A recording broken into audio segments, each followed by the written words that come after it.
kompeten, Sobat Milenial, kembali kita lanjutkan pembahasan soal UKK Akuntansi tahun 2022 paket 3 PT Jaya Tama. Dan pada kesempatan ini kita akan menyusun laporan laba rugi. Yang perlu saudara ingat bahwa laporan laba rugi itu isinya adalah pendapatan dan beban. Inilah format yang akan kita gunakan dalam menyusun laporan laba rugi atau income statement, di mana data yang akan kita gunakan, kita akan melihat dari worksheet dari kolom income summary ini. Jadi untuk lebih mempermudah, kita split saja monitor menjadi dua bagian ya. Jadi yang sebelah kiri sini kita ambil untuk neraca lajur atau worksheet, kemudian yang sebelah kanan sini kita ambil untuk laporan laba ruginya. Jadi dalam worksheet ini kita fokus pada kolom income summary ini, karena laporan laba rugi itu adalah data yang terdapat dalam kolom income summary di neraca lajur ini. Yang paling atas adalah income, yaitu berasal dari sales of merchandise. Maka kita masukkan besarnya sales of merchandise di sini sesuai dengan data yang ada dalam income summary neraca lajur ini. Kemudian kita masukkan sales diskon dan retur diskonnya di sini. Ini ada sales diskon, ini ada retur. Kemudian kita masukkan di sini. Kemudian returnya. Dan sekarang kita jumlahkan berapa jumlah sales diskon dengan sales retur. Dapatlah 88.857.875 rupiah. Kemudian kita kurangkan antara sales of merchandise ini dengan amount sales and retur. Maka dapatlah 8.051.267.125 rupiah.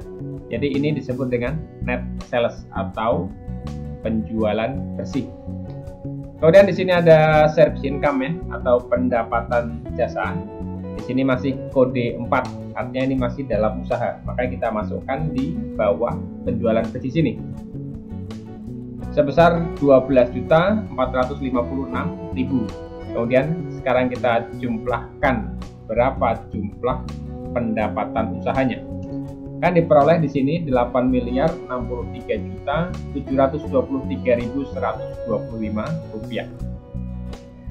Kemudian kita masukkan di sini ada cost of goods sold atau harga pokok penjualan sesuai dengan data yang ada dalam income summary di sebelah debit ini.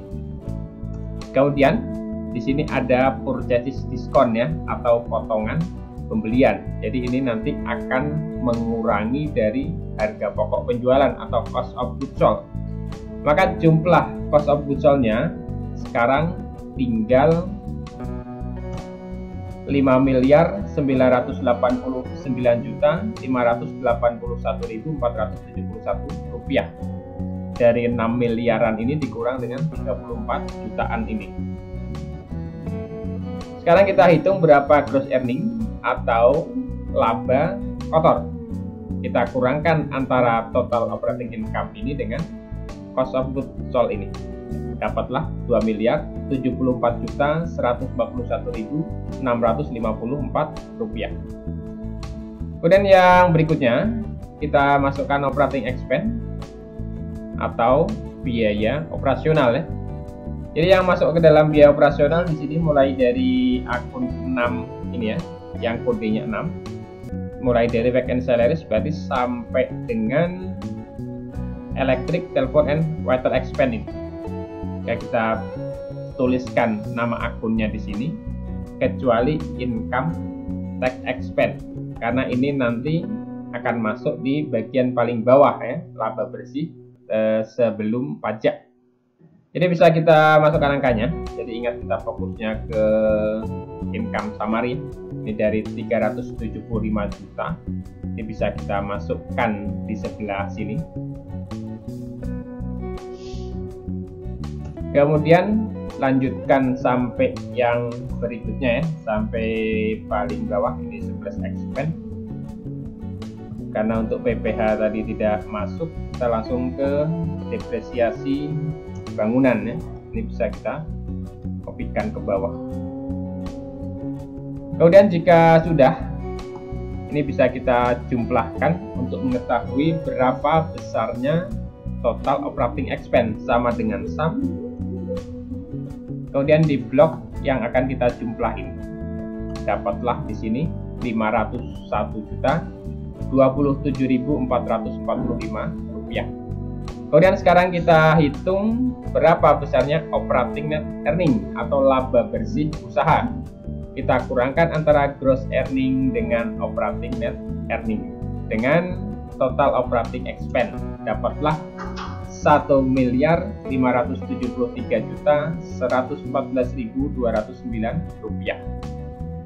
Kemudian di bawahnya lagi, di sini ada other revenue and expense atau pendapatan dan beban lainnya. Di mana yang pertama ada other revenue atau pendapatan lainnya. Nanti yang berikutnya di sini ada other expense atau beban lainnya. Jadi kita bisa melihat dari akun yang kodenya awalnya 8 itu untuk pendapatan lainnya, dan yang awalnya 9 ini yang masuk ke dalam beban lainnya.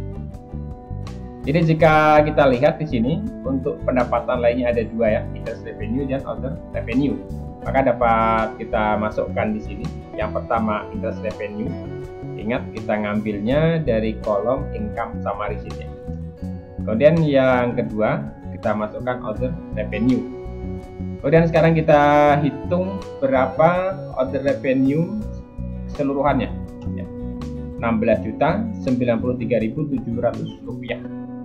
Kemudian kita masukkan untuk other expense ya. Di sini ada 3, cuman other expense ini nggak ada nominalnya. Jadi kita ambil yang dua ini saja, yaitu bank charge dan interest expense. Kita masukkan di sini. Ini untuk bank charge, kemudian yang ini untuk yang interest expense. Kemudian kita jumlahkan kedua ini. Jadi totalnya untuk other expense adalah 60.068.200 rupiah. Sekarang kita hitung berapa bersih dari other revenue and expense-nya. Jadi kita kurangkan saja antara other revenue ini dengan other expense ini. Dapatnya di sini min 43.974.500 rupiah. Artinya masih lebih besar beban lainnya daripada pendapatan lainnya. Berarti sekarang kita hitung net earning before income tax atau laba bersih sebelum pajak. Caranya adalah kita mengurangkan dari operating net earning ini dengan net other revenue and expense. Karena di sini saya menggunakan Microsoft Excel dan di sini sudah min, ya, berarti tandanya di sini saya tambah. Tapi jika saudara menghitung manual, berarti harus dikurangkan. Ya.